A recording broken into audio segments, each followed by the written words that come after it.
Hello and welcome to Dice Pucks, a tabletop role-playing podcast where we focus on playing full campaigns in less well-known systems. This week, Lew Tupper expects a riot.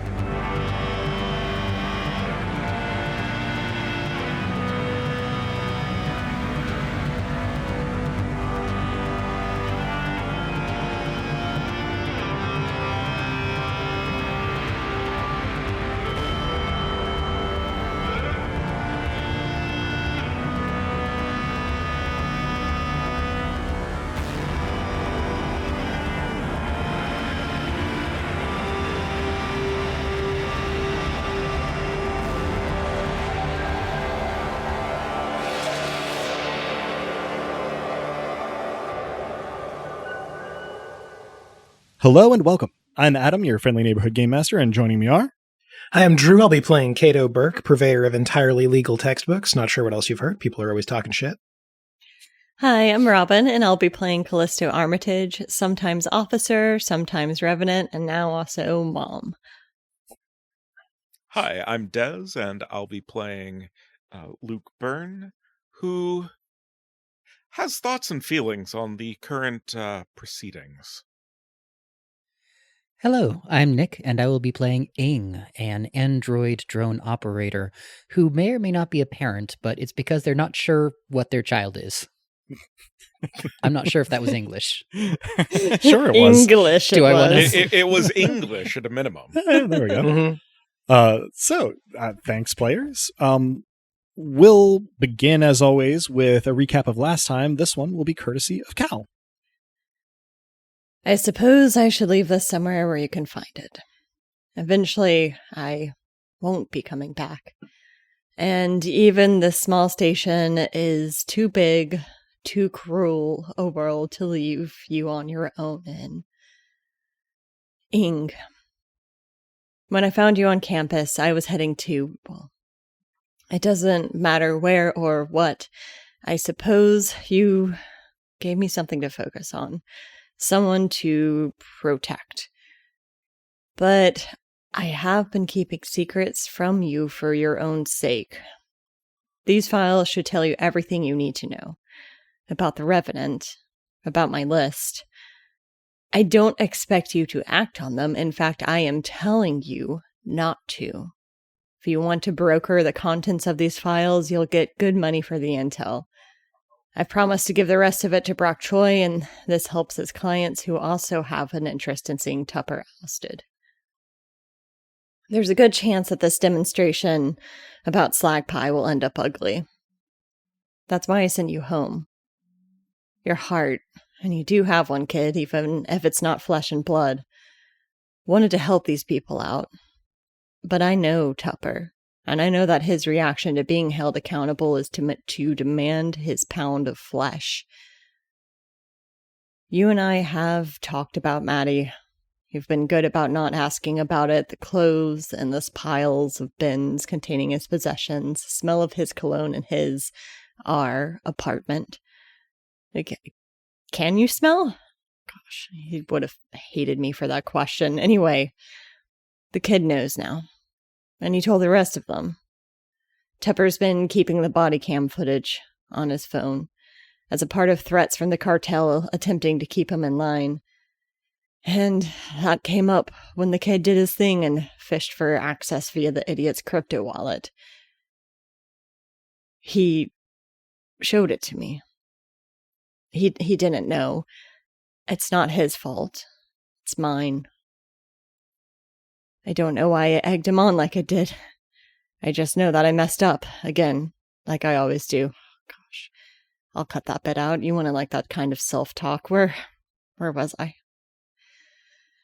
There's a chance this thing will turn ugly, in which case I will be obliged to protect and serve. Not as a PSS officer, but as a damned human being, in which case I may not come back. The money I've been extorting from the Frontispiece and others is in the safe. You know the passcode. Maddie flew too close to the sun, but you won't. And you can trust them. Cato, Byrne, Bronwy, even Apatia. You've told them your history. Take the money, call this number, and tell Ramirez that you're activating the Zero Protocol. don't trust Entwistle, even though I think Cato does. He hasn't shown his face around the frontispiece until recently, and don't fully depend on Ramirez either. He's got his own angle and family to protect. I thought I knew what I wanted. Everyone on my list brought to justice before it's too late, before my time runs out and the gig is up. Now, I just want you and the rest of the kids safe. If I can manage to do anything right in my life for once, let it be this. Well, now we have to try to follow that up. That was like the longest and most uncomfortable silence. I'm sorry, guys. No, no, that was no, you shouldn't be. Tears to my eyes. Yeah, no, that was incredible, and now I have to get down to the practicalities of running a game. No, thank you for that recap. Artfully done. It got all the reminders in there, but sounded genuinely in character and diegetic. You guys continue to impress in all of these things. We do rejoin the action, as it were. Kind of, if we're starting on a freeze frame, that freeze frame would show Ing having moved away from the protest, directing his drone collective in doing some street art, kind of in support of the members of Slagpie who are being detained on terrorism charges, occasioning the protest. We'd have Burn sort of having navigated through some basements to a good vantage point, readying some sabotage that we'll get into shortly. Cato back in the frontispiece, drinking something relatively comparable to brandy with Professor Entwistle, and doing some grousing, some reminiscing, some chatting. And then, of course, Cal, standing in a line of PSS officers with a white knuckle grip on their riot shield as the protest grows as afternoon classes wind down. I think that the smart, from a sort of, brass tacks perspective thing to do would be to start with our other player characters and circle back to Cal, but I think I do not have it in me not to start from Cal's perspective, even if maybe mostly we're just waiting until we're not there. But Cal, you are watching this sort of, it's not even really a plaza, it's more of like an intersection near PSS headquarters slowly fill up with almost entirely students, though some other folks as well. Having gone from a little under 24 half an hour ago to well over 40 now. Those signs of slowing, more signs and more chance and evidence as people show up, shake hands, get organized. You're standing in a line of about 24 officers near one end. I just look over the heads and try not to see familiar faces everywhere. You do try. And probably you're more successful than if you weren't trying. But you do see some, not anybody that you're close to exactly, but you see some students you've seen around but don't really know. You see some of the people associated with businesses and venues around campus. You see, well, you don't currently, I suppose I should say, see Ing, though you did. He has withdrawn at your request. You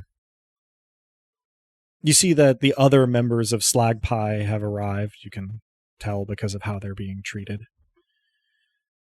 in the crowd. You actually see a little cart roll up to one side with a sign in support of the protest on it, manned by none other than Sim from Izakaya Oh. Po'boy. Continuing to scan the crowd a little bit, you turn up another familiar face. You see Lulu Sarasti, some of her bruises still visible, talking to another protester, and then taking an extra sign from them and holding it aloft.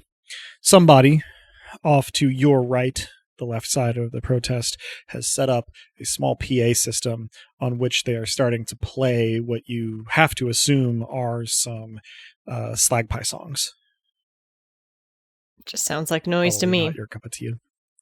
Yeah. I suppose if you were to reflect on it later, probably not occurring to you in this moment, it is at least slower, more deliberate noise than some of what you hear coming out of like the bars and clubs around the college, but it's still just noise. I'm just watching, waiting, hoping. And the crowd continues to swell slowly. Let's sort of spiral out from that central point. So, Burn, you had noted last time that you were heading to a basement adjacent vantage point to sort of survey the proceedings. And in between then and now, you had mentioned to me that you wanted to come prepared. Yes. Specifically, I wanted to come prepared in the form of something to deprive the cops of their communication ability at a relatively short notice. I had suggested an EMP, forgetting that those are dear, as it were. They're relatively costly, and you've not got a lot to spend. However, Any? there are a couple of ways that you can still have a similar, if not exactly congruent effect. For one, you have, the ability, obviously, to access systems and make those, do your bidding. And for two, you did have around the frontispiece before you departed some of the little biochaff bursters that you didn't use when you were in the basement around the Dreamers. Lovely. Now, those do need a little bit of alteration, which you'll essentially be doing kind of like on site in order to be effective against PSS communication. But it is a matter of, sort of throwing some stuff in a fanny pack before you leave and then splitting your attention between what's going on in the protest and, what's going on, on your makeshift workspace as you, take some things out, put some things in, and get ready to make this work for short range wireless communication. Excellent. Ing, you have withdrawn Cal's request from the main protest and noted that you were going to be getting up to some of your heretofore underexplored street art habits. Yes, so I am using the collective to spray paint things like protest this way with an arrow sign, free Slagpie. I'd also like to go around to some of the local establishments that we've been in and out of and try to make a personal connection, see if there's any, if they're working, they may not be able to go to the protest, but maybe they know some patrons they want to send their way. All the while trying to grapple with my conscience about withdrawing, but yeah, that seems like the decision for now. Sure, yeah. And, you make some rounds in walking past the entrance to Izakaya Po'boy. You note that Sim has put a sign on the door that says, out to protest, and then has a little bit of information below it about where to go to find the food cart. No, the Blunch place is out to blunch. Who blunches the blunchers? The Blunchman, please. The Blunchman, you're right. Goodness. Scratch that. Take that out in the edit. Make it sound like I was smart the whole time. This may be a silly question, but to what degree are you embellishing your informative street art? There's got to be some art in it, so it's got to be legible. But beyond that, I would like to put something of beauty and perspective into it. Otherwise, what are we even doing here? What are we fighting for, if not something? So I'd like to, if possible, put something of humanity perspective art into the otherwise informative slogans. Yeah. So this was actually a trick to get you to say something that would make you roll. Was not actually the intent there. But I'm going to have you make an extremely unconventional roll here because I can do that. Yay. Who's going to stop me? And I'm going to have you roll instead of one of your sort of core qualities plus a specialty. I'm going to actually have you combine two specialties, namely robotics and graffiti, since you're using the collective to actually place the paint where you're placing it. So that'll be 2d6 plus 4.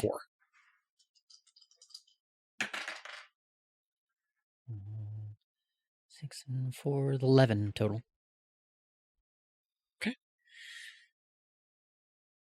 You kind of go where the energy takes you, and certainly the most detailed one, and I'm not going to tell you what you're most proud of or not, but the most detailed one, you actually sort of do a slightly low detail, abstracted vista of wind eroded badlands, spelling out the Slagpie part of Free Slagpie in one case. And, similarly sort of like conceptual but quick, ideas are sort of your bread and butter here as you move through the Selden District, at a remove.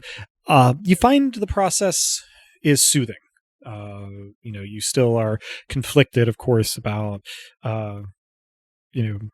leaving the central gathering place at Cal's request, but this does feel,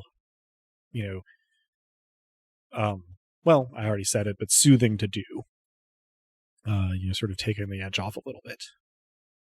And it occupies you for a little while. Cato, you're back at the Frontispiece. Professor Culex Entwistle is there with you.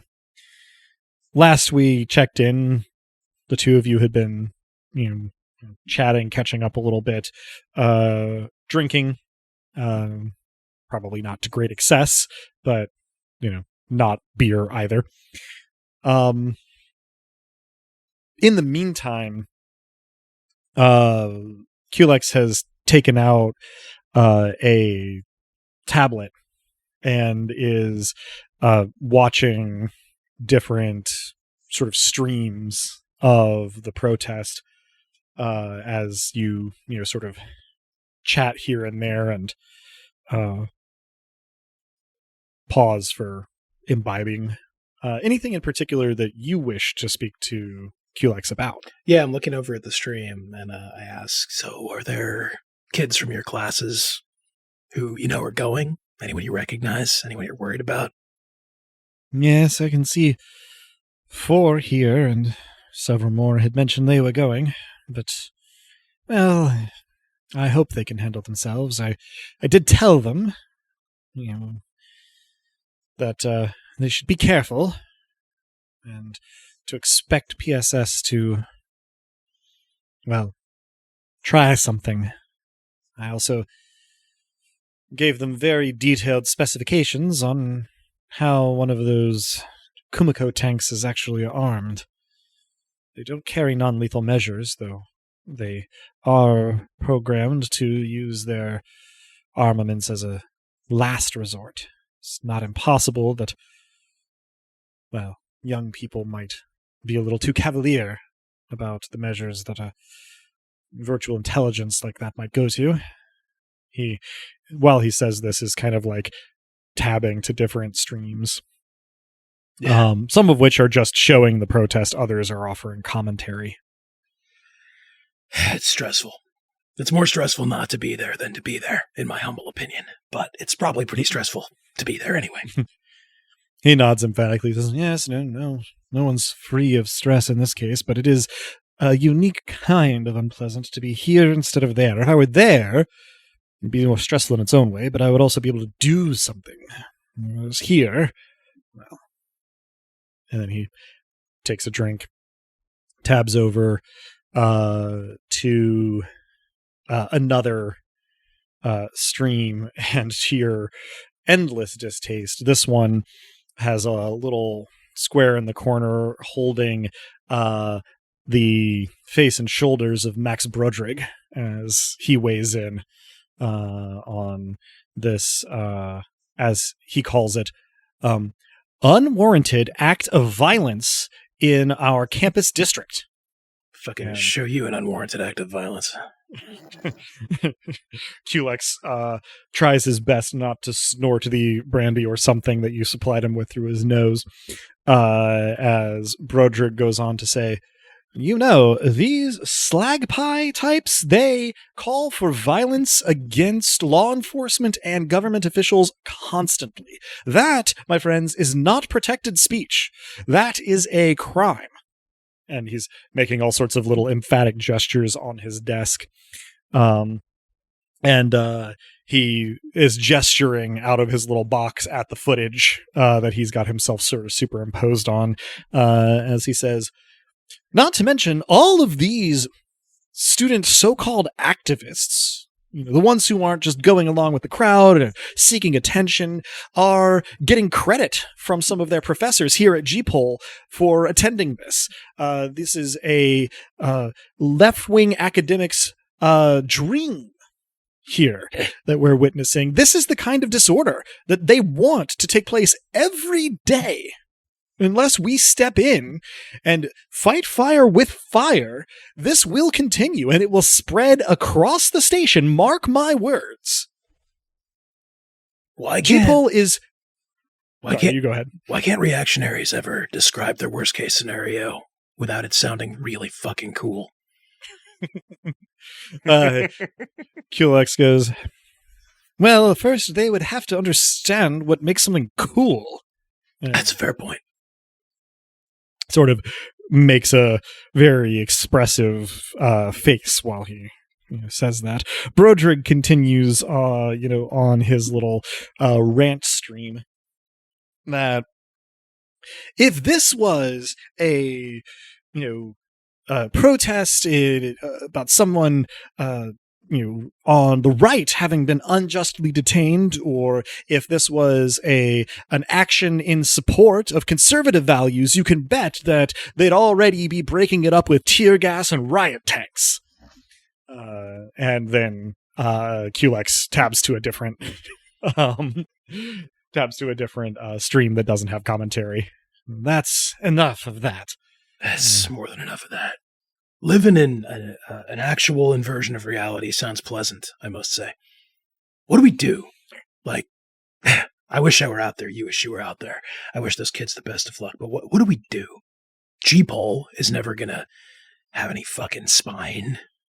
Tupper's in power. We're not. What do you think we do, Kuehl? Professor Entwistle looks thoughtful for a moment. And he says, well, I suppose that these students have a good starting point, and the real problem, as I see it, is that assholes like Broderick have capital behind them, and it's hard to overcome while playing nice. Playing nice is playing by their rules. They don't have to be nice when they can have the police come out and say, this is the law, we're just supporting the law. But, did you know that, contrary to what little Maxie there had to say, that I was told that I could be censured and have my pay docked if I allowed my students to go to this protest without penalty. Shocking. Absolutely shocking stuff.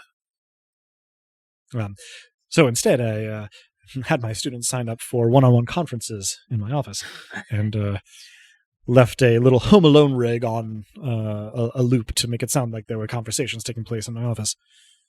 As long as no one checks. I don't know if it'll work, but it's very funny. Whether it works or not. He nods. That was my thought as well. And if they dock my pay, they dock my pay. Perhaps I can even get some news coverage for it. Should we be streaming? Should we be counter-programming Brodrig?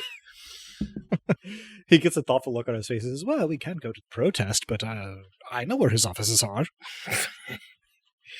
Oh. I just don't know. I just don't know what to do sometimes. Strike that. Most of the time, I don't know what to do. There are narrow circumstances in which I know exactly what to do. And, I guess to my credit, I tend to do them when the circumstance arrives. But most of the time, between you and me, I feel a little bit, fucking hate saying it, helpless. I don't know what the fuck to do. He nods a little bit, sort of morosely, not really commenting, and tabs over to other coverage. This is not a stream, though it does have some footage. This is actually an on-station news broadcast.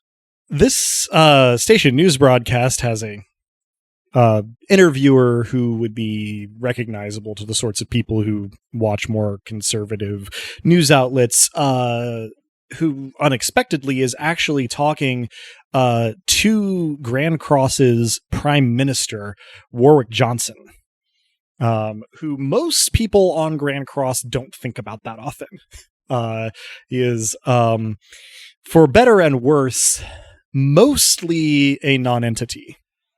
Though perhaps relevant to this particular, sort of news item, he has been more active than most in the Unity Party regarding the disaster refugees. Not effective, but active.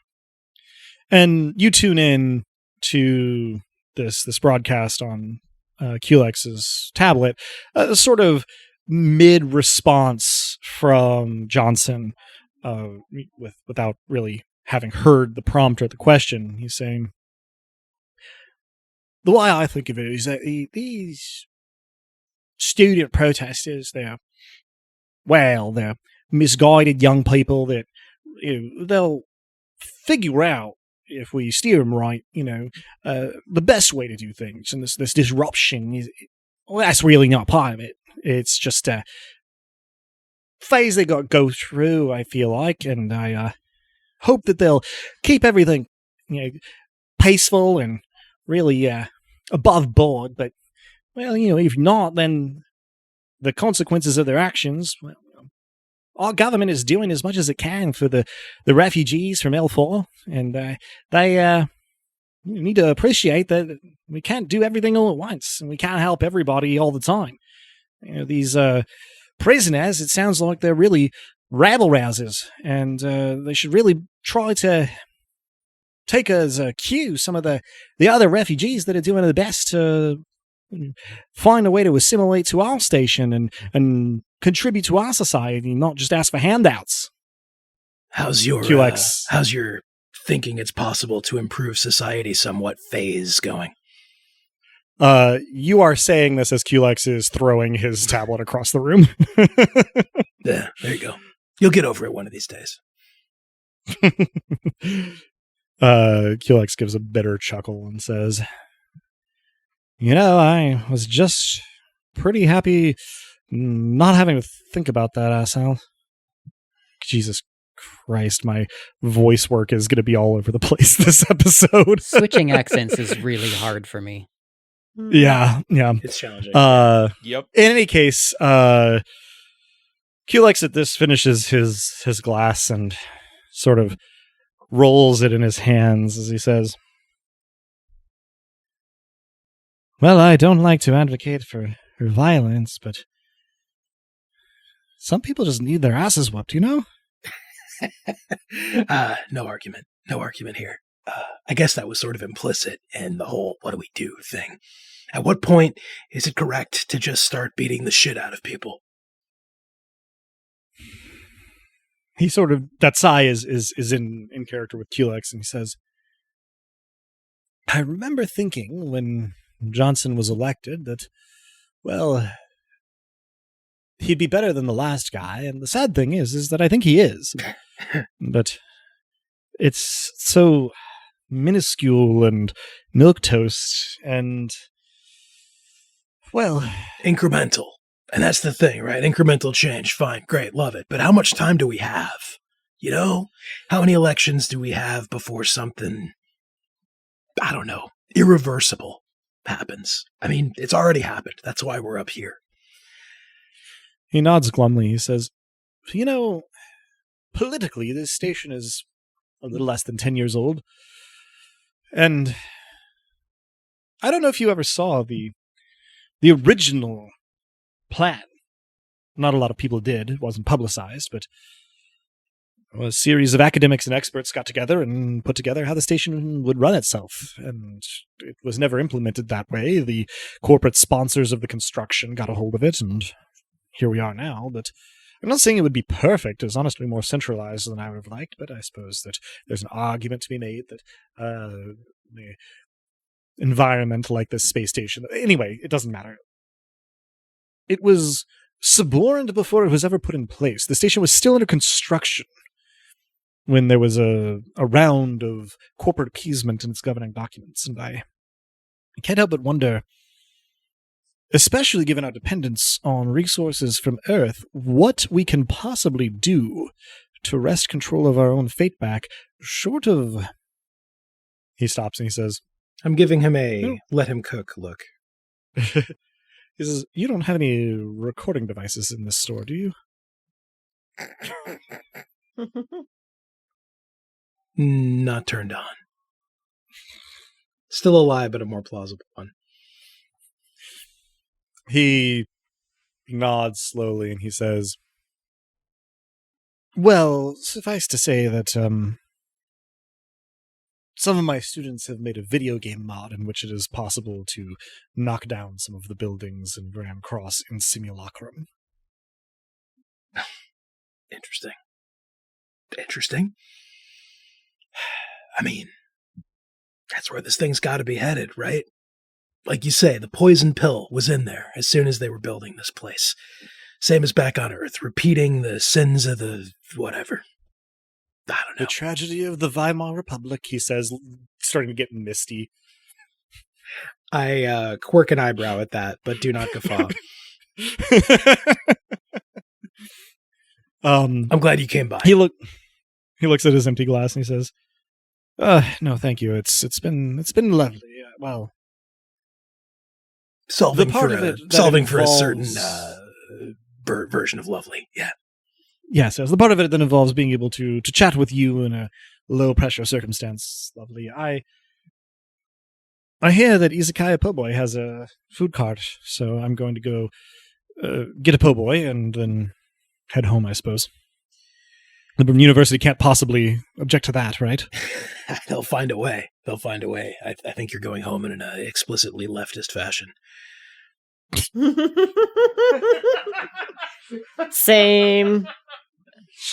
It's the energy I'm trying to bring to this year. He does chuckle, not as uproariously as I just did, and then sets his glass down on your sales counter and gives you a warm smile and a wave as he heads out the door, which I assume you unlock for him. I do, yeah. The 3 martini blunch has ended.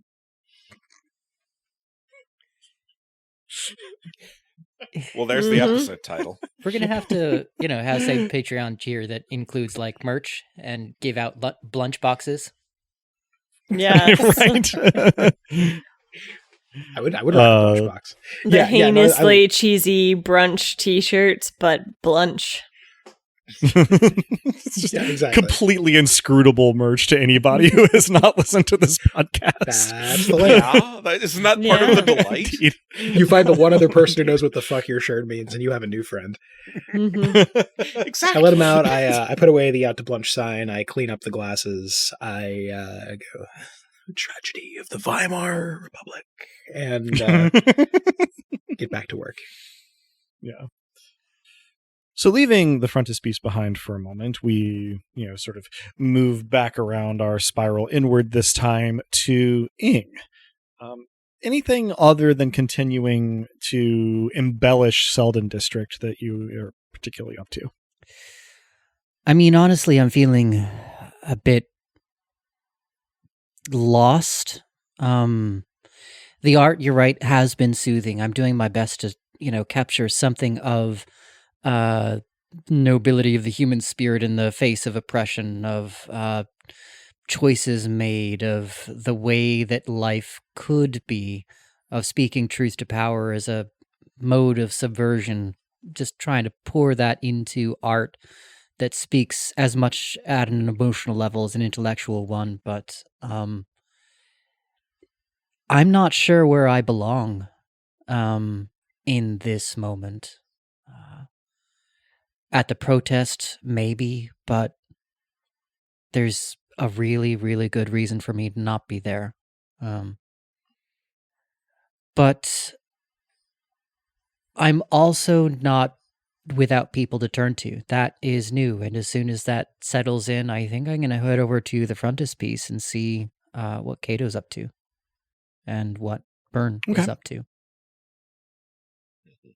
Yeah, you let's say arrive at the frontispiece a couple of minutes, maybe as many as 15 minutes after Culex has left. Presumably, Cato, you're just back to running the store by this point. Yeah. Ordinary stuff. There's, I guess it's up to you whether there are people that have come and gone, but I've made sure to restock anything people have bought. I've made sure there are posters to be grabbed if people aren't sure where they could be that isn't here. Yeah, business as usual, I suppose. Sure. And so, Ing, you come in to find business as usual. All right. More or less. Did Culex take his tablet with him, or did he just leave it where it lay? He picked it up. Okay. It has a crack in the screen that it didn't have before. Cato, how you going? I mean, all things considered, fine, I guess. Worried about, what's going on out there. Yeah, you and me both. Yeah. And Cal's right in the middle of it. Yeah, and I guess I don't know. We found something out, me and Byrne, that I'm not sure we were supposed to know. This is personal for Cal in a way that I didn't know until pretty recently. Personal? Yeah, they lost someone under pretty similar circumstances. You found out about Maddie? You knew about Maddie. I had a feeling. Yeah, it wasn't my place to say to anyone. No, I'm not saying you did. You didn't do anything wrong. I mean, I'm kind of, in a way, I'm glad you knew, because the hoodie would have been weird otherwise. Real weird. Yeah, I mean, honestly, I haven't even really brought it up with Cal since she told me. It's an open wound. It's not healing. I mean, how can it when, the job involves... I hope no other wounds get open today. Literal, figurative, anything. Yeah, well, that's the... Except in Tupper, of course. Yeah, well, that's the bind that I find myself in, because how could this not open up something else, and Cal's on the other side of this, and if this does escalate into violence, then what's she gonna do? Step back, join the protesters? This whole thing's awful, and I can't seem to find a way in my mind to protect her from what's going on. If I'm there, even trying to de-escalate things, even to bring comfort, she's just going to put herself in greater danger. She's at an all-time high risk for attempting a heroic sacrifice, in my opinion. Yeah, and the other thing on top of it all, I mean, not that we need further complications, but Revenant has been rather quiet recently. But in the midst of all this anti-police sentiment, I can't help but wonder if Revenant's going to show up and do something today.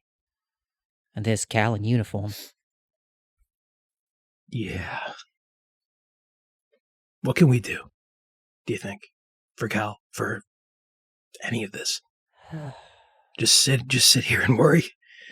Doesn't feel great. But I'd rather do that than actively harm things, you know? Yeah. Tell everyone to go home. Postpone the revolution to another day. I mean, Cal's gonna get called into work whatever day they call the revolution for. Yeah. Don't like feeling helpless. Yeah, me neither. I don't know where this is going. I'm losing it. I can't watch the damn streams. First of all, you got Broderick commenting on some of them. I'd not recommend it, but I also just got the other shoe waiting for it to drop. Mm-hmm. Have you had anything to drink since you got that stomach? No. No pressure, but I got some, I don't know, some brandy or something. Oh. That seems like as good a place as any to start. Okay. I bring out 2 glasses and the brandy or something. Yeah, no, you pour them. I will point out that our listeners may be aware that one of the first things that Ing did taste was actually the Cajun hot thank sake. you, yes. Oh, that's right. Yes.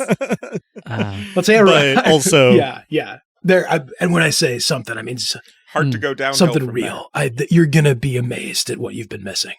Let me tell you right now. Better than the sake. In my humble opinion, it is of course up to you to decide for yourself. Well, at least I have to try. How long do we microwave it for? Generally speaking, we do not.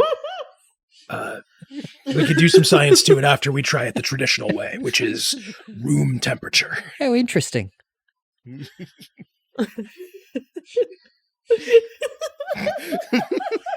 So this is a different kind of liqueur then.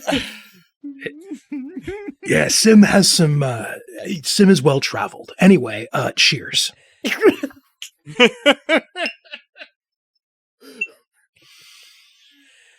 oh, that got me. That also got me.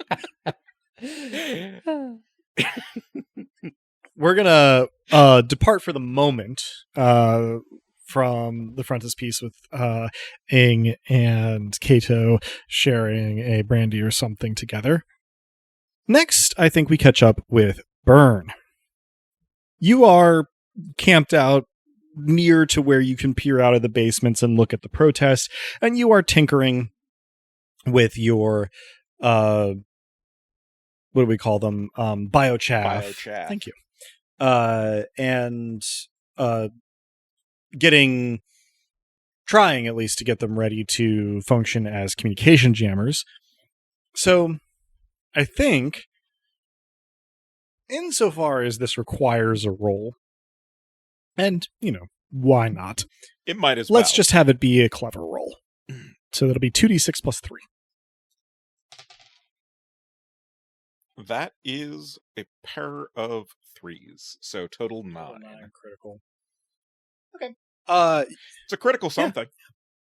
Don't worry about it. I will, but it's fine. You spend a little time sort of listening to the goings on. You hear more and more voices. You hear someone start playing Slagpie on a PA. Probably around the time that Ing is being poured his brandy or something, you sort of start, putting the thing back together, and goes pretty quickly. You're pretty sure that this will, at least temporarily, your best guess is 3-ish minutes, disrupt wireless communication in the vicinity, just wholesale. Cool. The vicinity, you don't have a good idea of how big that might be, but you're hoping for sort of like a 20-yard radius. Your most pessimistic estimate is maybe something more like a 10-foot radius. Okay. But time will tell. You, as you finish up, note that the Slagpie music from the PA has ceased, but you are now hearing different music. How up on countercultural music on the station are you? I think that depends on how queer it is. Fair enough. Given queer communities as a skill. Yeah. Why don't we have you roll it while we're talking about it? Roll for how queer Clever this plus is. or just Oh no, this is cool plus. Okay. cool plus? Well, fuck me. So that'll be a total of 2d6 plus 2. Yes, it will. No. I rolled 3. Okay. So 5. So that sensation when you feel like you have to sneeze, but you just can't sneeze? Regrettably.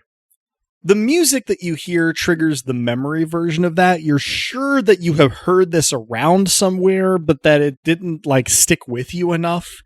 What's clear is that it is live music.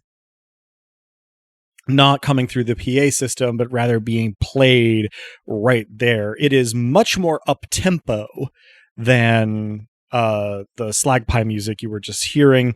And it has vocals that I could perhaps best describe as snotty, which makes the lyrics a little bit hard to parse. Up to you whether you find this appealing, annoying, or neither. Totally indifferent, perhaps. But the itch that says you've heard something like this before, you're pretty sure you've been exposed to whoever's playing, won't go away. Okay. I'll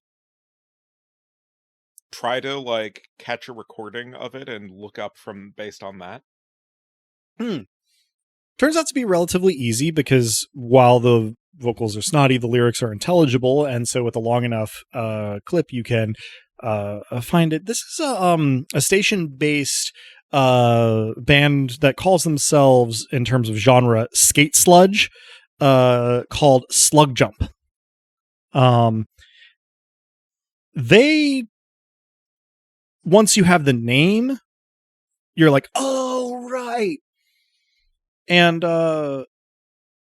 their whole thing is that they're kind of divisive.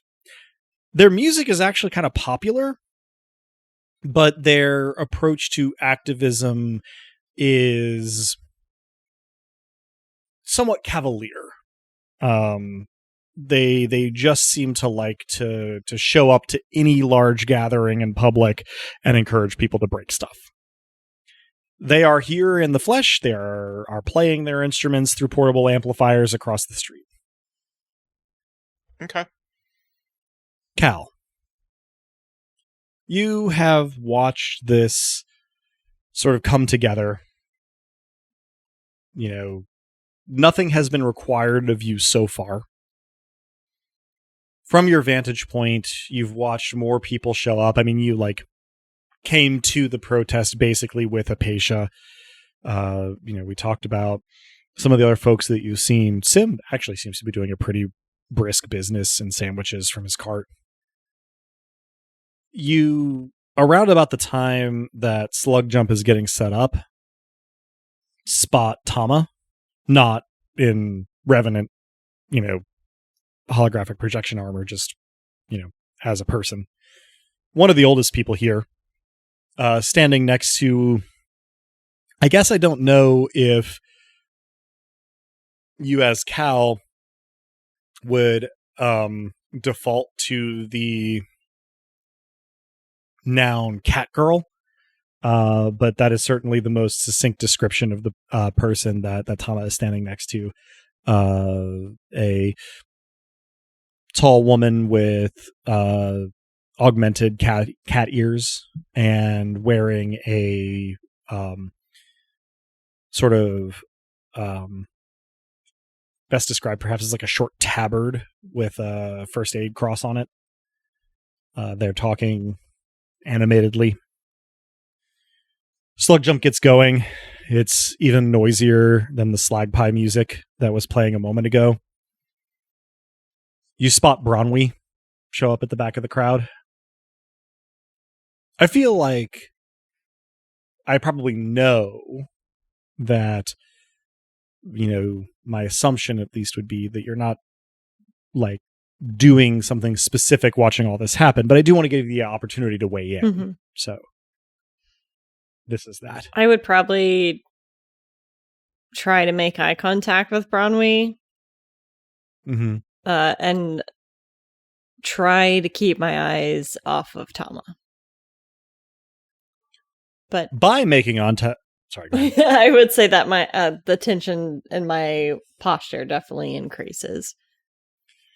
It has pretty much only been increasing. You're actually kind of starting to cramp, but it doesn't encourage you to relax any. Mm-hmm. In trying to make eye contact with Bronwy, it makes it easier to keep your eyes off of Tama.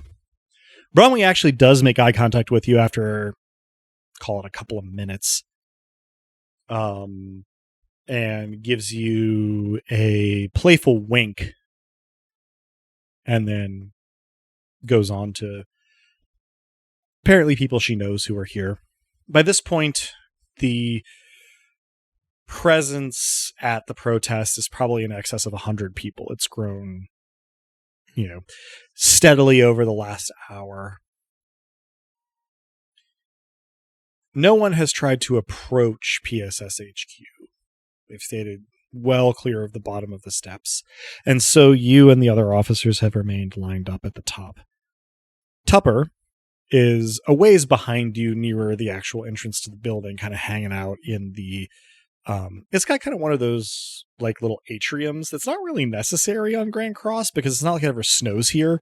But you go through one set of doors and then through another set of doors about 10 feet away to get in, presumably just to be inconvenient. He's kind of hanging out at the outer doors of those and watching and grumbling and telling everybody to stay sharp and whatnot. I try not to roll my eyes. I know before you were paying at least some attention to your phone. Yes. To be able to communicate with Ing and so forth. You do get a message on your phone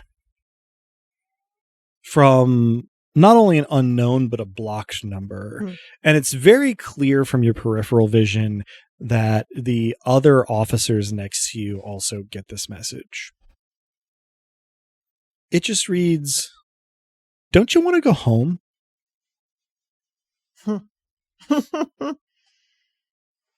The other officers, at least so far as you can tell, just kind of looking down the line, since there's really only two people to your left, everybody else is to your right, just kind of grumble or, nudge each other. No one seems willing to react much. I respond with, "Yes, Reaper." And make it so that I've typed, but then as I put my phone away, I ensure that it's sent at a delay. Just to be clear, are you signing the message Reaper, or are you addressing it to Reaper? Addressing it to Reaper. Gotcha. Where the initial message got a reaction from the whole line, you receive a reply that is not accompanied by any response from any of the other officers, so you assume it's only been sent to you. And it just says, oh, you know Reaper, the R3, of course. I send the thumbs up emoji.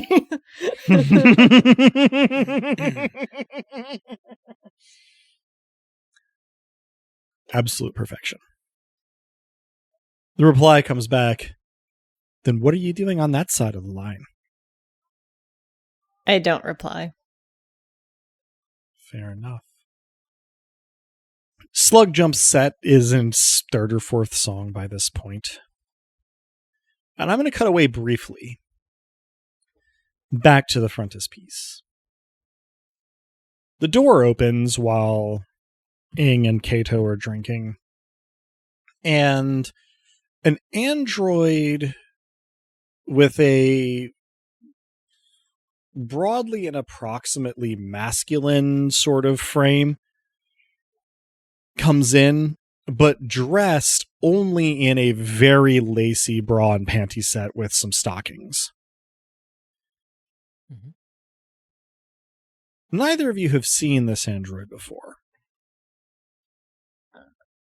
But they enter and say in a sort of very, I'm going to say, smoother than my vocal cords will be able to manage voice. What's going on here? Normal business stuff. Selling books, toasting life. Are you here for one of those two things? Life, then. Yeah, to life. Well, I do like books, but mostly I'm actually here to try and get people down to the protest. Either of you fine, well, ladies, gentlemen, either or both, want to come down to the protest with me? The android strikes a Superman pose with like hands on hips, legs sort of shoulder width apart, shoulders back. With the hand that's not holding a glass, I sort of jangle the stack. You can't jangle paper. I rustle the stack of banners and say, I guess I've decided I'm more good directing more people to there from here and sort of holding down the fort. But the invitation's appreciated. The spirit very much is strong with this one. Yeah, I'm afraid I'm kind of in the same situation as, without going into details, someone that would be deeply hurt if I was there. Not morally speaking, literally, I think. Okay, that's enough of that, I think. Yep. Your newcomer kind of chuckles and says, all right, well, if you do decide to come on down, you should come by and say hi. I'm trying to entice as many protesters as I can. And sort of does a little pirouette and hands Ing a business card. I'll read it. It says, Mr. Snuggles, technically trans, with air quotes around the technically, and has an email address on the reverse side. Let me get a roll from Ing real quick.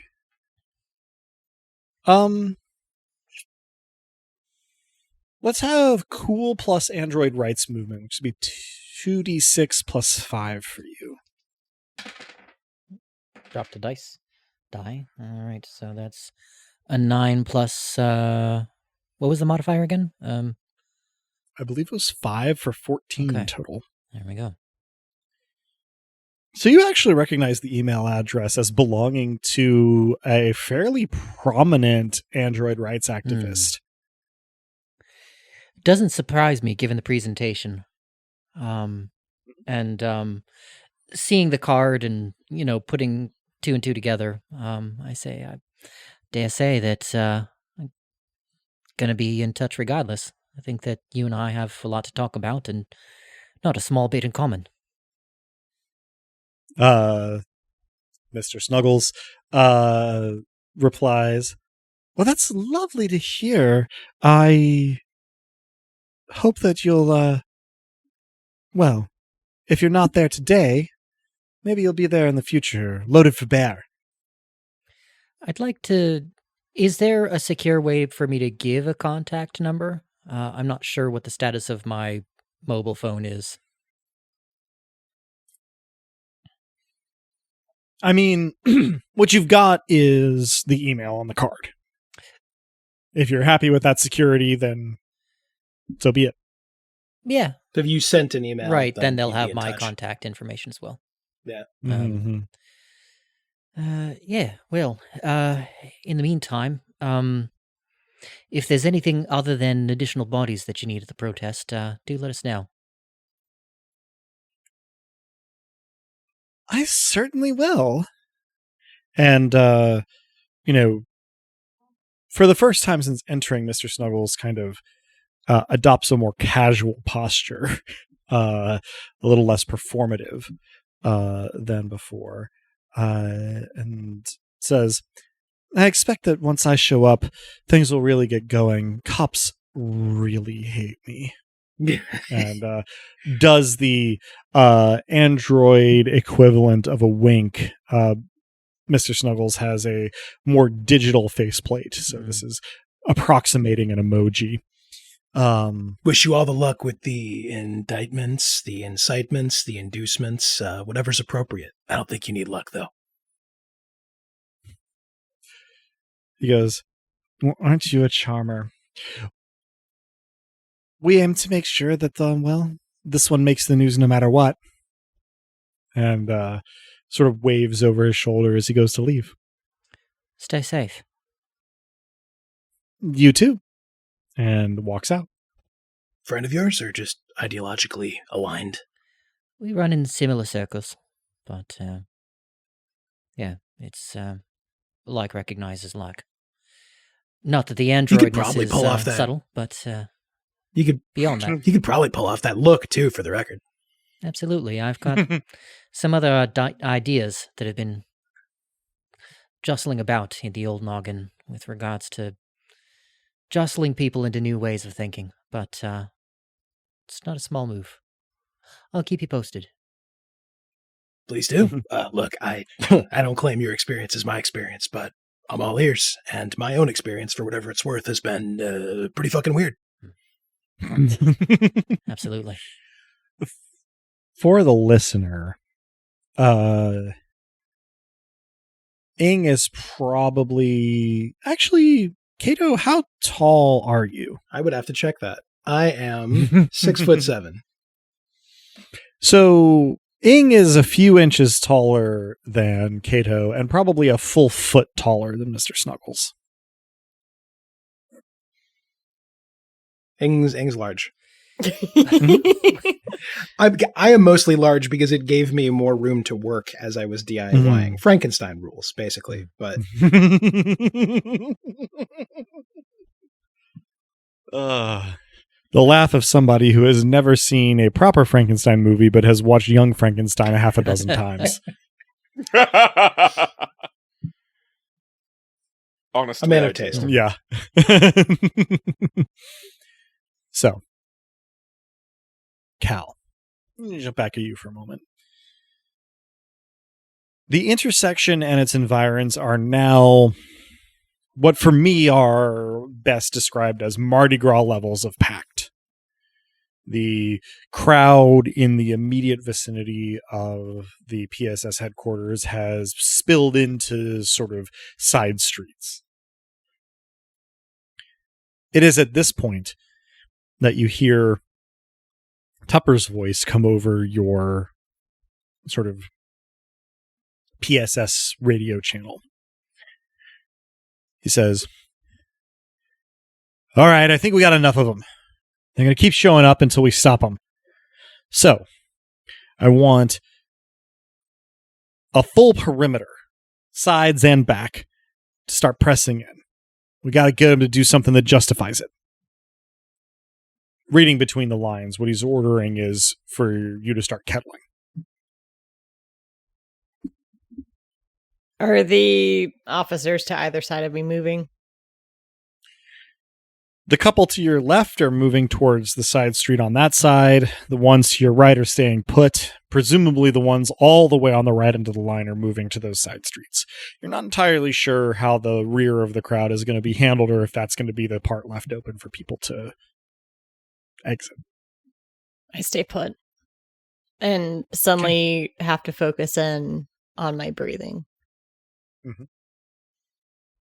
The officers that are moving have pulled up their riot shields, and after a short interval, as you sort of have a couple officers move around you and a couple sort of like come to form a line with you as the leftmost anchor, Tupper comes on the comm and says,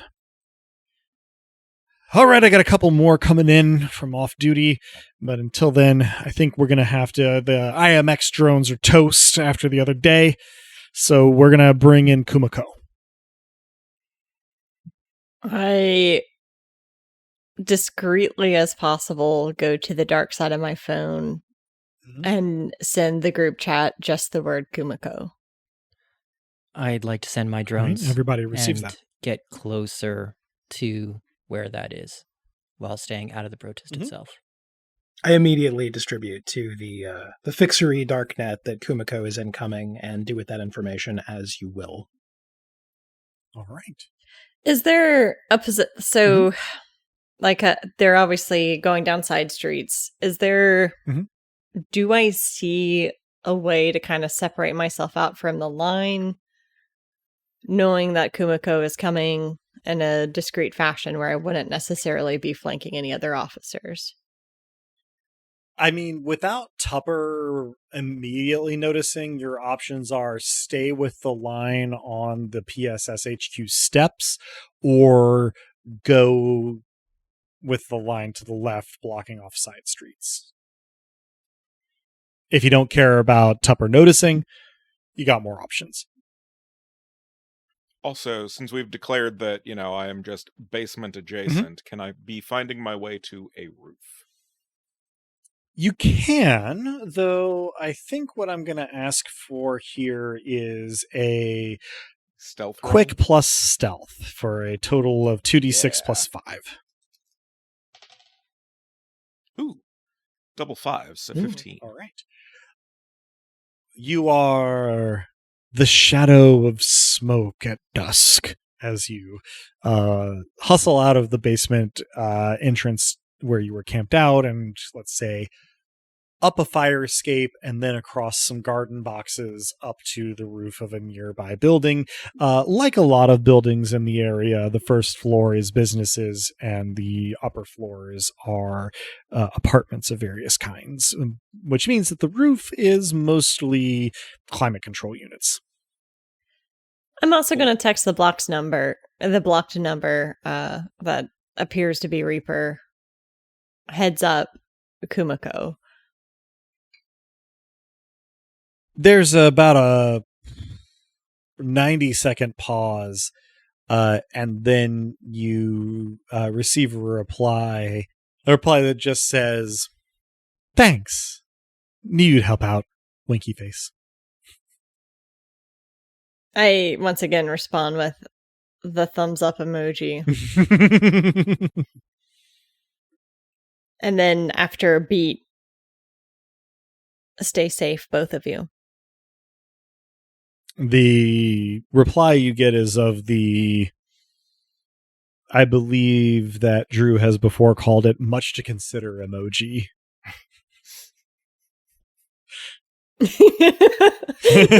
Drew just for the listener, yeah, Drew has just reenacted this emoji on camera to great effect and briefly paused, like the frame froze for me. Nice. It was true perfection. Perfect and good. While this has been going on, PSS officers have both fanned out and arrived to the scene in a way that starts blocking and pressing in on the demonstrators. More are still arriving now, both behind the PSS officers that are trying to press in on those who had already been there, as well as through the open spots opposite the PSS headquarters, into the larger crowd. Slug Jump has continued to play more and more frenetic songs. And I had mentioned it earlier, but it probably bears sort of enforcing that Slagpie, the members that aren't imprisoned, are present in the crowd. And a couple of them have found some amplification. I'm going to continue to monitor the position of the other folks with riot shields, looking for an opportunity to slip away or position myself such that I would be where the powder keg seems poised to erupt, whichever of those two opportunities arises first. Okay. Perhaps this is a good time for a roll. Let's see. I think that a cool plus cool head roll of 2d6 plus 3 is called for. Not rolling well today. I got a 4 total, so that would be 7. Okay. Unfortunately, the way that the officers are arranged, there's really no subtle way for you to just like not be part of the line here. And because you're sort of on from your facing the leftmost end of the line in front of PSS HQ, you're actually a little bit away from kind of the bulk of the crowd here. But perhaps most significantly, you are on the PSS HQ side, where you start to hear the approach of Kumiko from the back of the crowd, sort of across the intersection a little ways down the road. You, of course, can hear the approach from the extraordinarily cutesy feminine voice going, "Please remain calm and disperse to your homes," along with some stomping. I once again have to push all of my focus to breathing. 4 in, pause for 4, 4 out, pause for 4. Mm-hmm. A couple moments after the first sort of audible Kumiko address reaches your ears, you hear Tupper's voice over the shortwave again, saying, "All right, now that Kumiko is here, we should hopefully get some kind of response cause in just a couple moments. When it happens, I want us on it." When he starts speaking again, I call Burn, but put my phone in the pocket next to the radio so everything he says gets put over the phone. Mm-hmm. I record. Naturally. Assuming that's the intended signaling there. I mean, you've got the call, and that's all of the signaling you've got. So, Right. Yeah, you do start recording. Also, where am I relative to Kumiko? Okay, so if you envision PSS at the bottom of the rectangle and Kumiko coming in from the top, you are on the right-hand side of the rectangle, about 2/3 of the way towards Kumiko from PSS HQ. Okay. And also on the roof. Yes. As awareness that Kumiko is on the scene spreads throughout the assembled protesters, the energy ramps up. Not necessarily in an entirely positive way. People are aware of how dangerous this thing is as an escalation of force. This is compounded, of course, by the existing understanding that officers have begun to branch out to side streets. Those officers, for what it's worth, are pretty uncomfortable because they have the bulk of the protest in front of them, but later rivals behind them. So they are understandably nervous and twitchy. There aren't that many officers in what, from Cal's perspective, is the back, but that is the direction that Kumiko is coming in from. Mm-hmm. So, there's a kettle, but there's no escape.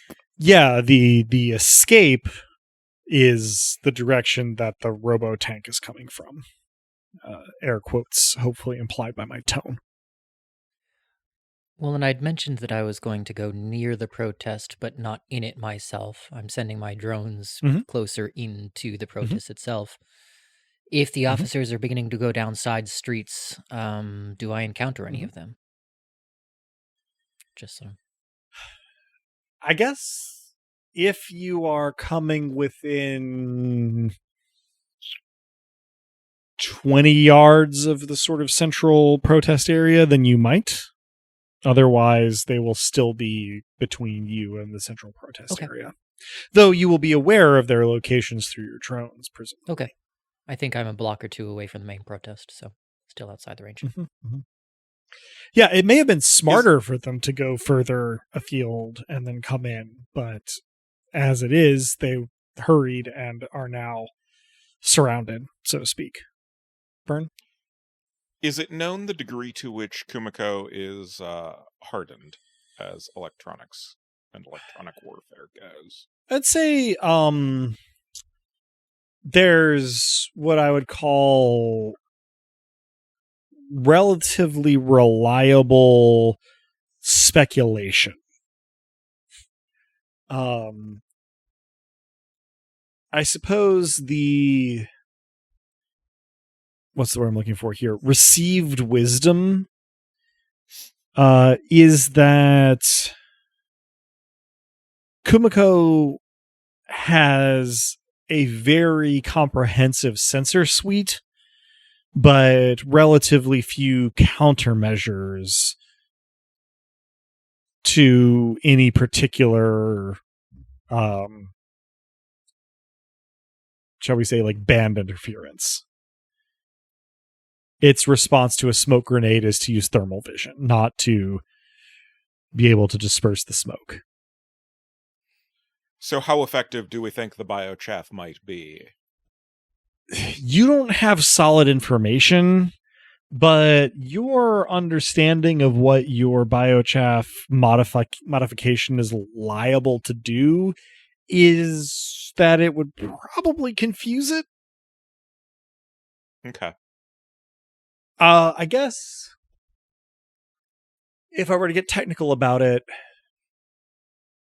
your modifications should at least partially scramble radar and LiDAR, as well as sort of add some fuzziness to thermal imaging. If for whatever reason the stupid thing has sonar, it probably won't be very effective, and the sort of big gap in what you're able to do is in camera sensing, right? It will be able to see just fine, or at least as well as any organic human being in the vicinity. Yeah. Well, it would be better than nothing, and now I have to choose between attempting to disrupt communications, but I don't think that this is a device that now has enough range to really do that, given that the cops are spreading out and kettling. Mm-hmm. You would be able to disrupt part of the police force, but not all of it, is your educated assumption.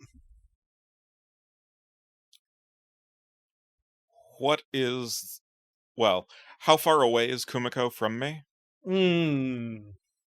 Let's see. 15 yards. Getting a little closer, but orthogonally. Yeah. And what is the general tenor of both Kumiko's behavior and the behavior of the cops, the protest, etc.? The cops appear to you to be nervous, but not yet, like, panicking. The protesters are tense. Kumiko, fortunately, does not seem on the cusp of taking drastic measures. Well, I'm not going to be the match. Contrary I was to going to my... say somewhat ironically. I think then what I will do is keep pace with Kumiko, basically. Okay. From, the roof. Mhm. To laughing guy, that is to say, cameras up to and including Kumiko's. I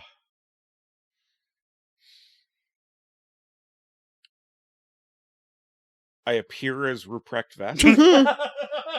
I love this. Genuinely perfect. It is relatively easy to keep, close-ish to Kumiko's progress, as well as line of sight on Kumiko. Kumiko is a 3-ton spider tank. Probably both you and... Actually, not just both. All of you and Cal and Ing's drones notice Sim and his Izakaya Po'boy cart has run out of sort of like main proteins for the sandwiches. And so he goes to leave to restock. And the PSS officers flanking Kumiko as Kumiko gets closer to sort of like the body of the protesters, prevent him from leaving. Not by asking nicely, but by essentially jostling him with riot shields. Now, Sim does not react particularly negatively to this, but a couple of the people near Sim do. In particular, an android with sort of a more masculine frame wearing a bra and panty set and leggings grabs the bottom of a riot shield and heaves upward with all of the force that this android's mechanical frame can muster, which actually wrenches it out of the PSS officer's hands, as well as sort of like clipping the officer's chin with the edge of the riot shield as it goes up and over, knocking that PSS officer down. This causes Kumiko to interrupt what it was saying a moment ago about, please return to your homes quietly, and sort of swivel towards this incident, saying with as cutesy a voice as ever, but in a somewhat sterner timbre, please desist in your hostility towards law enforcement.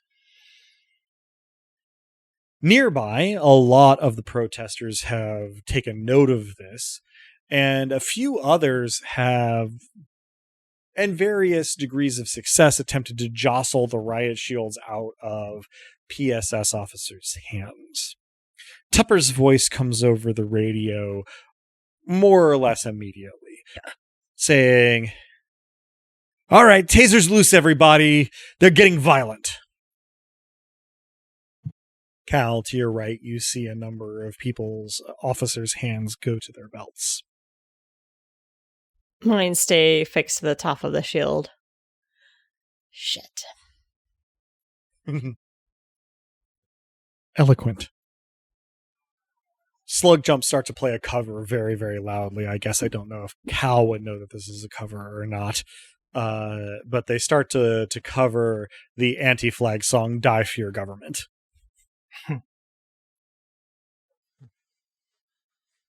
I'll say that in the midst of the chaos, Diego, the flying ant drone, goes and lands on Cal's shoulder. This is very hard for you, Cal, to miss, though very easy for the officer to your right to miss, seeing as Diego has landed on your left shoulder. Oh, thank heavens. I look truly panicked for the first time, look at Diego, and then look out over the crowd for Ing. Ing is not in evidence. I just continue to keep my head on a swivel, thinking surely I somehow missed a giant android. There aren't a lot of 7-foot people in this crowd, so it becomes clear in about the next 60 seconds that Ing is in fact not there. In the meantime, Sim has been trying to talk down people around him from altercations with PSS officers, but it is clear that this is something of a losing battle as the kettle gets smaller and smaller around the people in attendance. I'm going to do the unexpected thing and jump over here to Kato and Ing. Both of you are still in the frontispiece. What specifically have you been doing in the, I'm going to call it like 15 minutes that maybe has elapsed since the last time that we checked in with you? I've definitely asked what Ing thinks of the drink and how it compares to the hot sake. Hoping desperately that he doesn't like the hot sake. If he does, we'll go from there. It's a different kind of a burning sensation. This burning sensation is a little bit more canonical, sort of a standard burn. Yeah. Also, for the sake It of doesn't like physically harm you, you know. Brief interjection, and I thought that we had headed out towards the protest. Is the frontispiece itself like close enough in the area that we could stay put and still be within rushing distance of the mob if something needs our personal attention? It is only 2.5 blocks away, but I did not remember anybody saying that you had left. That may be my mistake. So I leave it in, Nick's and Drew's hands. Exactly what is, transpiring in the time since the drinks have been polished off here. Yeah. Let's say we had that. I will defer. We had that conversation. We sort of one last on the counter, slugged it back. I put up one of the protest flyers where the out to lunch sign would normally be. And we closed up shop and made sure we were, if not there, then close enough to be there quickly if something got real. Then chances are good you heard Kumiko pass by about a block away, perpendicular to the direction that you would go if you wanted to get to where the protest was on the street that the frontispiece is on. Yeah. Fucking. I am forwarding Cal's call to like the frontispiece's second line or something, so it can be recorded continuously even if the biochaff succeeds beyond my wildest calculations.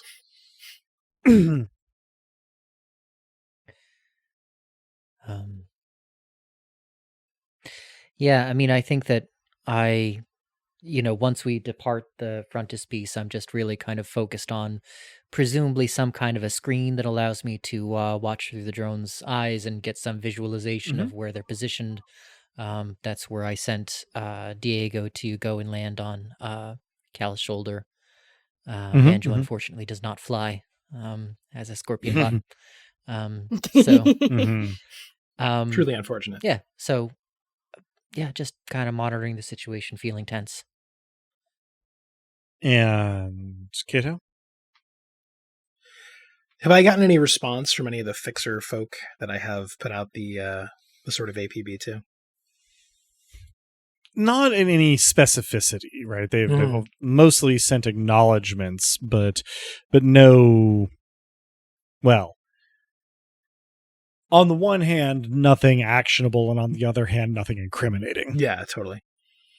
Yeah, no, I mean, I update by obscure channels. Just say fucking ooh woo Panzer on the move confirmed.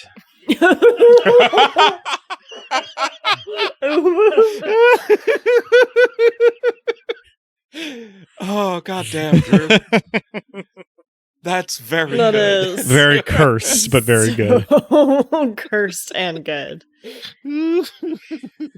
I suppose, actually, it would probably be Ing and very slightly behind that Kato who would notice the handful of different kinds of drones observing the proceedings of the protest. Is there anyone else visibly on rooftop? That is a good question that I think I'm going to have you roll to answer. Let's just get a clever roll from you. 2d6 plus 3. Sure. 10. So 13. If they're there, they're hiding themselves very well. You Okay. would probably give it decent odds that you are the only one in this area on a rooftop in person, at least. Okay. Good. The situation on the back edge of the protest where Sim was trying to leave and Mr. Snuggles was sort of, escalating things with the PSS has continued to be somewhat turbulent, but it doesn't seem to have gotten more concerning since then. Mm-hmm. I don't know for a fact that the call is being listened to, but I try to drum out with my fingers on the shield and Morse code, making it seem like I'm drumming my fingers through nerves. Mm-hmm. Call Tupper, 0 audio. Presumably, Burn, you can parse this, at least from the Morse code. Whether or not you do anything with it, I suppose, is up to you. Yeah, I'm not sure. There is sufficient ambiguity there that I don't quite get the instruction. I would like to hijack Slug Jump's amp signal. That's going to be a good little hacking roll. Fortunately, it won't need a ghosting roll because, their signal doesn't exactly keep, access logs. So, yeah, your hacking roll is going to be with Clever, so a total of +7, I believe. Yep. So that is a 16. All right. It is, not exactly child's play, but also kind of child's play, seeing as, Burn. There's no security, it's just finding the route. And you do so. The signal is yours. And then it starts playing the 0 audio. At Slug Jump volume. I mean, I may not be doing what's asked specifically, but we're getting there. Give or take a gremlinish interpretation of the request.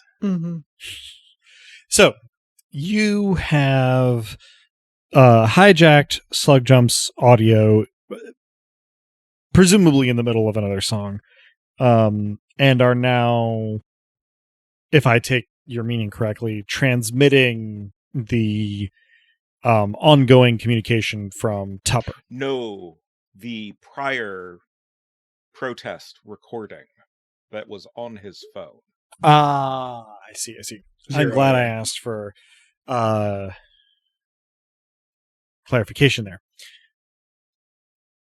It is not an immediate thing. But as the audio plays, more and more people tune into it. This is going on while everything is sort of like drawing in closer to, sort of the center of the protests. The kettle gets smaller. The protesters arriving behind the PSS officers to the left and right of the main plaza. Well, I say plaza. Intersection is a better word. Sort of get more and more irate. And eventually on the narrow timeline that this is all happening on, people start to twig to what exactly is being played, including Lew Tupper. This is the sound of me fishing my dice out of this container to roll them with my hand for the first time in a minute. Thank you again, Den, for the excellent little dice canister.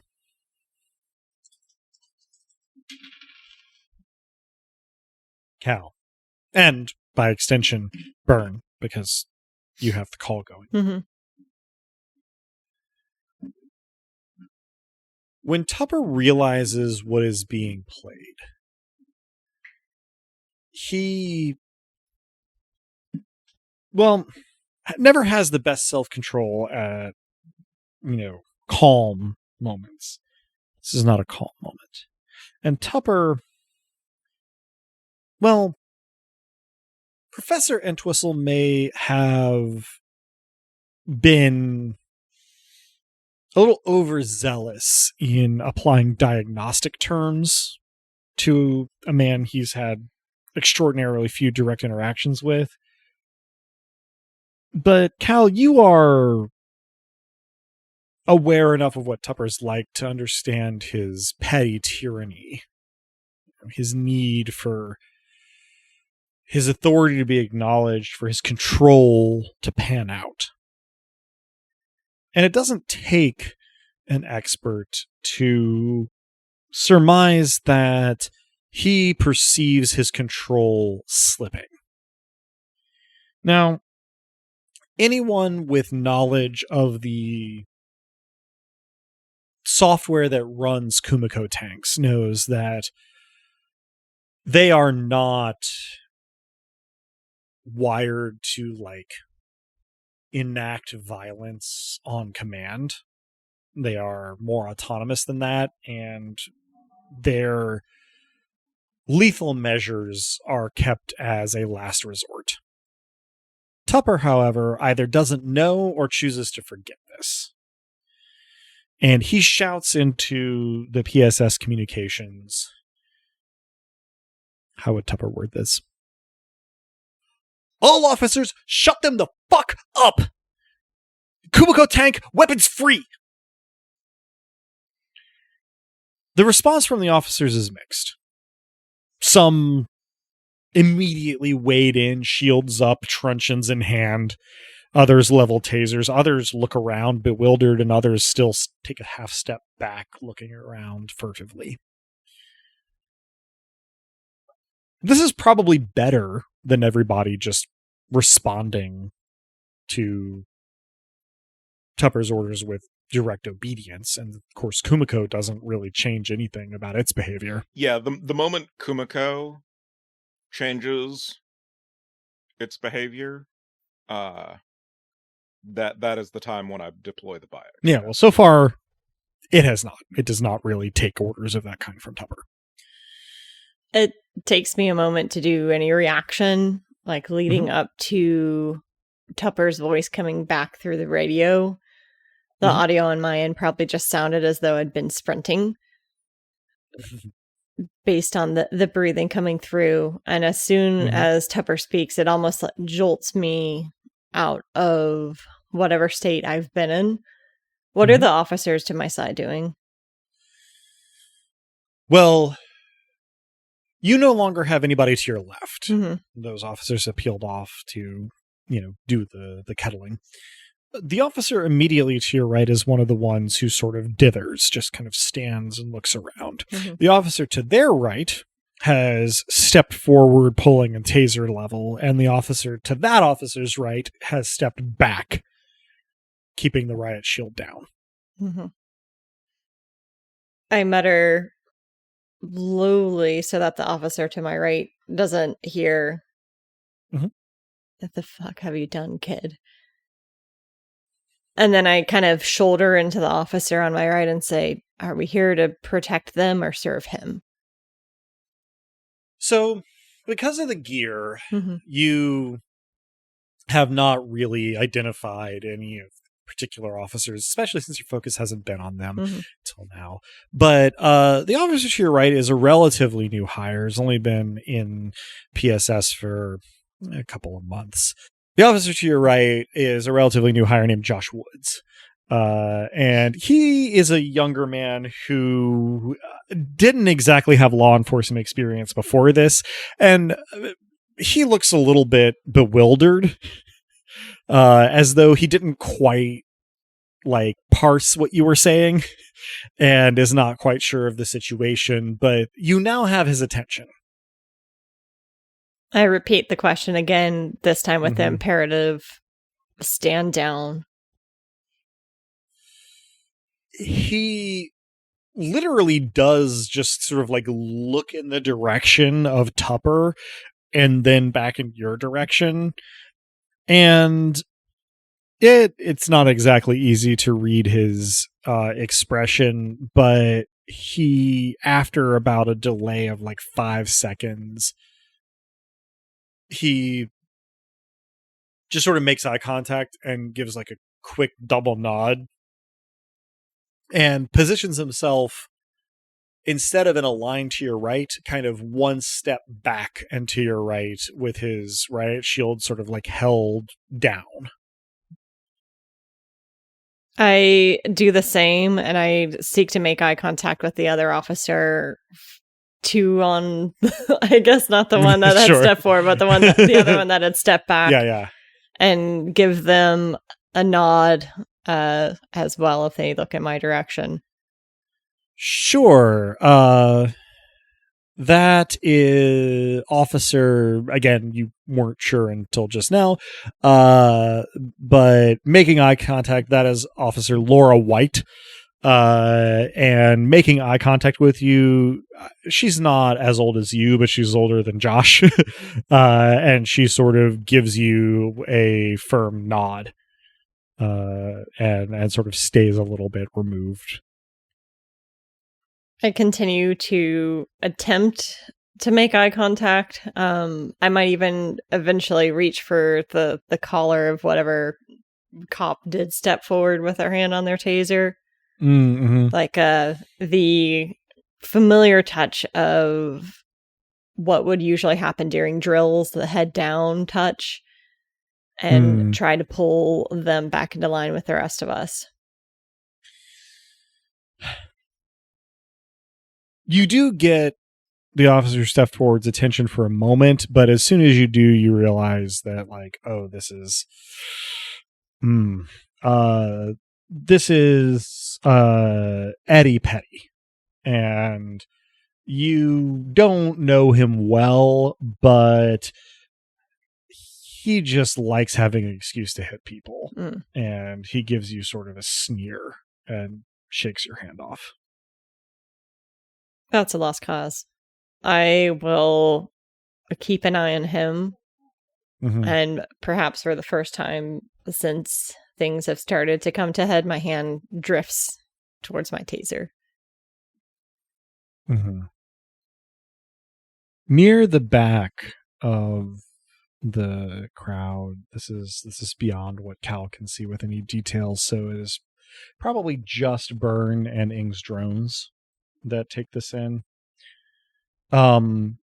The members of Slagpie who are in attendance have sort of made their way back to the back of the crowd here, and the altercation that sort of began around Sim trying to leave with his cart has expanded somewhat into a bit of a snarl. And it's not coordinated, but upon Tupper's, sort of exhortation toward escalation. A couple of the officers back there have put their tasers to hand and started wading in to the crowd. What's interesting here is that Kumiko has backpedaled somewhat, gotten away from the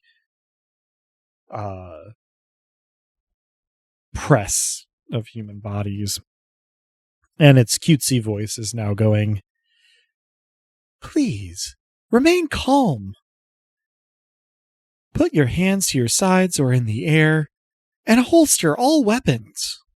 There is no need for this to get violent. We are all friends here." It is not clear to any observer. Kumiko, what the fuck?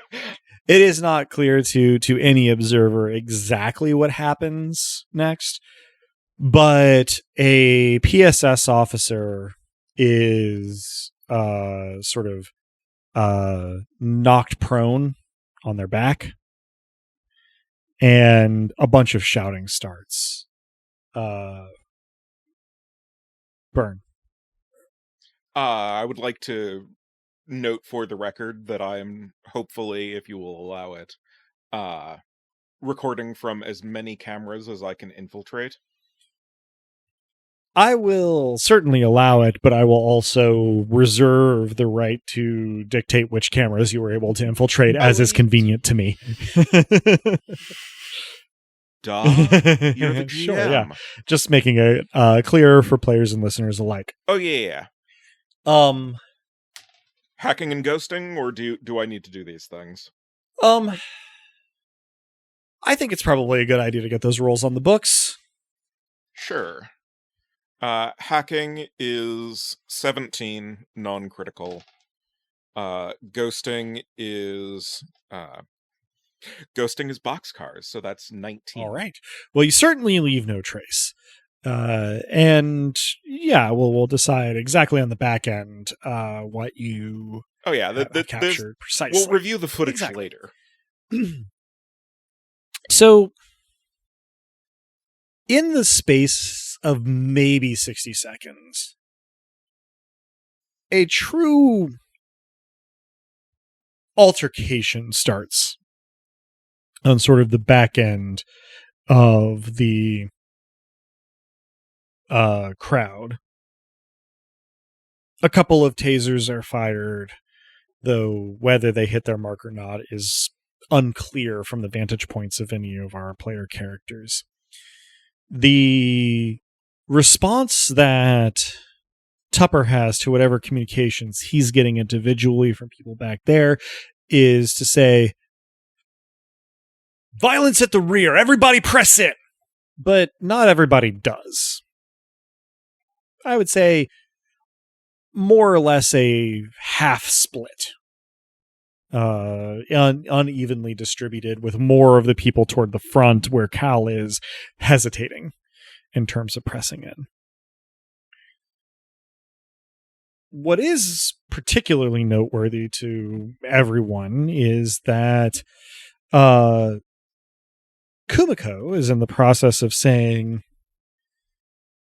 "There's no need for violence. Everyone, please remain calm," and stops for about half a second, and then goes, "Escalation detected, destination programmed," and starts walking away from the protest.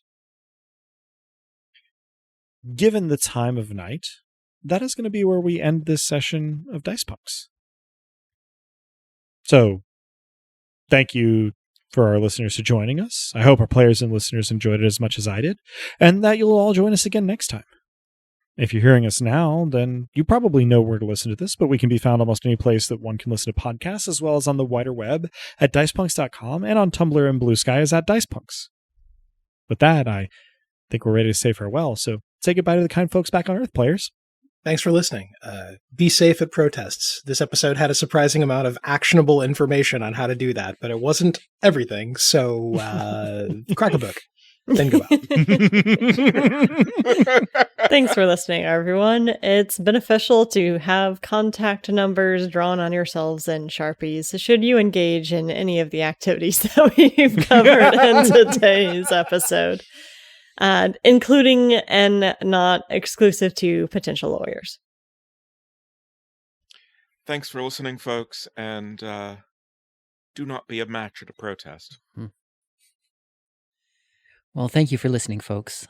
I do not have protest-relevant advice, but I will pass along that in space, no one can hear you scream for ice cream.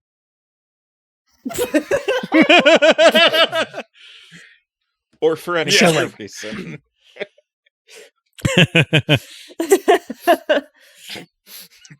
God. No, sorry. It's a good one.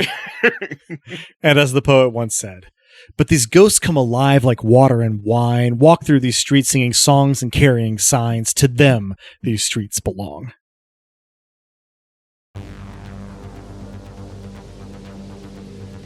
Beloved listeners, thank you for tuning in. Stick around through the admin stuff for a G-Pole campus safety briefing from Officer Armitage. The music in this episode, Augment or Die, is by Emerson, Boatwright, and our very own bookmonger, Drew. Check out their other work at the link in the show notes. Editing and our new cover art was done by Joanne, who has appeared on the podcast now and again. Check out her work through on the internet, where she goes by Anything Sews. Site design and graphics for DiceMonks.com are by the one and only Officer Armitage, Robin. Hardwired Island, and it's by Paul Machevic, Freya Erlingsdotter, and Minerva Chanda. You can find Hardwired Island at etten.itch.io/hardwiredisland. Links to the system and authors can be found on the Punk Grimoire section of our website, dicepunks.com.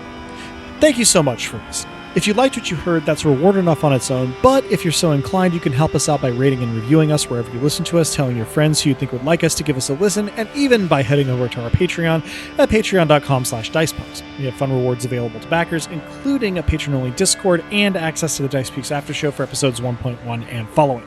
Regardless, we hope you'll tune in again, and until then, remember, subtlety is for cowards.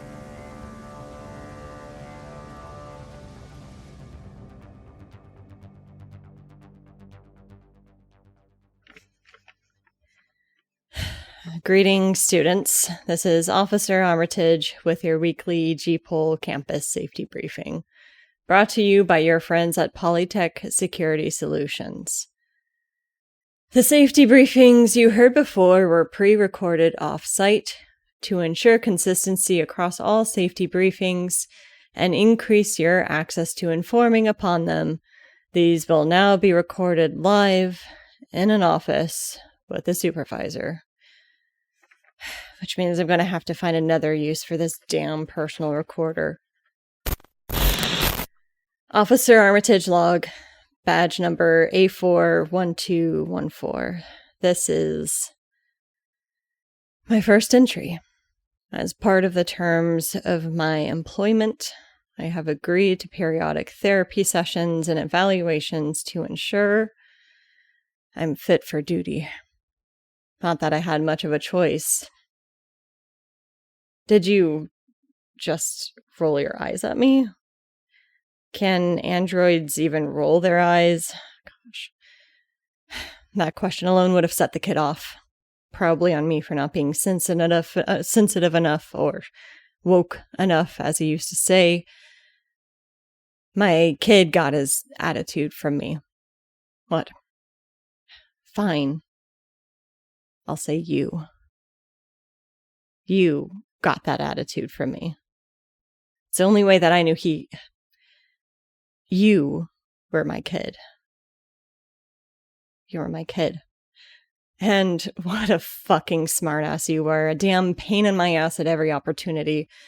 I wanted him to go to a good local school. Fine, I mean.